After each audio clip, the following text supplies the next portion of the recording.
तर वुमन्स 24 चॅनलमध्ये आपल्या सर्वांचे स्वागत आहे. अमरावतीतील पोहरा मानखेडा मार्गावरील सामूहिक अत्याचार प्रकरणात आता संतापाची लाट उसळताना दिसत आहे. दिनांक 1 एप्रिल 2026 रोजी प्रहार जनशक्ती पक्षाच्या वतीने अमरावती महानगर प्रमुख बंटी भाऊ रामटेके यांच्या नेतृत्वात पोलीस आयुक्तांना निवेदन देण्यात आले. या प्रकरणातील गुन्हा संघटित स्वरूपाचे असल्यामुळे सर्व आरोपींवर मकोका अंतर्गत कारवाई करण्याची मागणी करण्यात आली आहे. तसेच पीडितेला तातडीने न्याय मिळावा यासाठी हा खटला फास्ट ट्रॅक कोर्टात चालवून ठराविक कालावधीत निकाल देण्याचीही मागणी करण्यात आली आहे. यासोबतच या अतिसंवेदनशील प्रकरणात विशेष सरकारी वकिलाची नियुक्ती करण्यावरही भर देण्यात आला आहे. या घटनेमुळे महिलांच्या सुरक्षेचा प्रश्न पुन्हा एकदा ऐरणीवर आला असून आरोपीवर कठोरात कठोर कारवाई करून फाशीची शिक्षा देण्याची मागणी जोर धरत आहे. दरम्यान प्रशासनाने या प्रकरणाची गांभीर्याने दखल घेऊन योग्य ती कार्यवाही करावी अशी नागरिकांची अपेक्षा आहे. भूमिका घेत आहे पोलिस कुठेतरी काही दडपण्याचा प्रयत्न करतात, तुम्हाला वाटतं का? काय तुमचा आरोप आहे? खूप मोठी या अमरावती जिल्ह्याला मानवतेला काळिमा फासणारी राष्ट्रसंताची ही अमरावती आहे.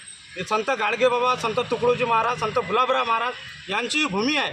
पण या भूमीवर आज एका मुलीवर 18 वर्षाच्या मुलीवर जो 5 नराधमांनी जो अत्याचार केला आहे, तो अत्याचार या काळिमा अमरावती शहराला काळिमा फासणारी आहे.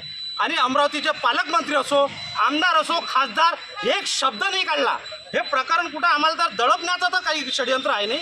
म्हणून आज प्रहारच्या याच्या सर्व महिला रणरागिणी आहे, यांनी आज CP कार्यालयात धडक दिली आहे. CP साहेबांना आम्हाला हेच म्हणणं आहे की ते जे आरोपी आहे या जनतेसमोर, जिल्ह्याच्या जनतेसमोर त्या नराधमांचं नाव, आरोप्यांचं नाव जनतेसमोर आलं पाहिजे की ते कोण आहे, त्यांनी हे कृत्य कसं केलं, यामागे काय षडयंत्र आहे. या सर्व षडयंत्राचा पोलिसांनी आम्हाला जबाब दिला पाहिजे. त्यांचं नाव या जनतेसमोर आलेलं पाहिजे.